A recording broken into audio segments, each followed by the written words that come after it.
తెలంగాణ రాష్ట్రంలో కాంగ్రెస్ ప్రభుత్వం ఏర్పడి సంవత్సరంన్నర కాలం గడిచింది.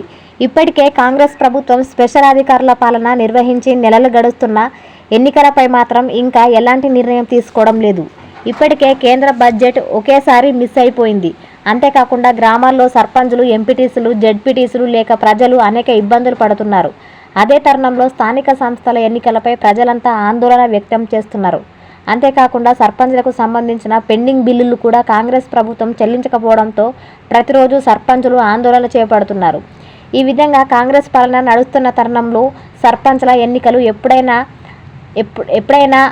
ఎప్పుడెప్పుడా అని ప్రజలు ఆశావాహులు ఎదురు చూస్తున్నారు. ఈ క్రమంలోనే స్థానిక సంస్థల ఎన్నికలపై రాష్ట్ర హైకోర్టు తీవ్రంగా చర్చించింది.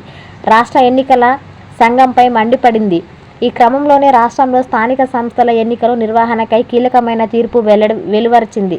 సెప్టెంబర్ 30వ తేదీలోపు ఎన్నికలు నిర్వహించాలంటూ రాష్ట్ర ప్రభుత్వానికి ఎన్నికల సంఘానికి ఆదేశాలు జారీ చేసింది. మరి దీనిపై రాష్ట్ర ప్రభుత్వం ఎన్నికల సంఘం ఎలాంటి నిర్ణయం తీసుకుంటుందో తెలియదు. ఏది ఏమైనప్పటికీ సెప్టెంబర్ 30 లోపు తప్పకుండా స్థానిక సంస్థల ఎన్నికలు జరుగుతాయి. ముఖ్యంగా సర్పంచులు, ఎంపీటీసీలు, జెడ్పీటీసీ, ఎంపీపీలకు సంబంధించిన ఎన్నికలు కొనసాగుతున్నాయి. అయితే రాష్ట్ర ప్రభుత్వం ముందుగా ఎంపీటీసీ, జెడ్పీటీసీల ఎలక్షన్ పెట్టి ఆ తర్వాత సర్పంచ్ ఎలక్షన్స్కు వెళ్లాలని ఆలోచనలు ఉన్నట్లు తెలుస్తుంది. ఇక హైకోర్టు తీర్పుతో చాలామంది ఆశావాహులు ఎలక్షన్ కోసం కసరత్తులు మొదలు పెడుతున్నారు. ఊర్లలో ఓటర్లను ప్రసన్నం చేసుకునేందుకు అనేక విధాలుగా ప్రయత్నాలు చేస్తున్నారు.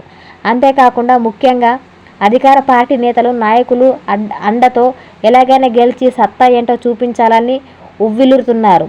అంతేకాకుండా కాంగ్రెస్కు ఉన్నటువంటి మైనస్ను ఆసరగా చేసుకొని బీఆర్ఎస్, ఇతర పార్టీ నేతలు ఎలాగైనా స్థానిక సంస్థలు కైవసం చేసుకోవాలని చూస్తున్నారు.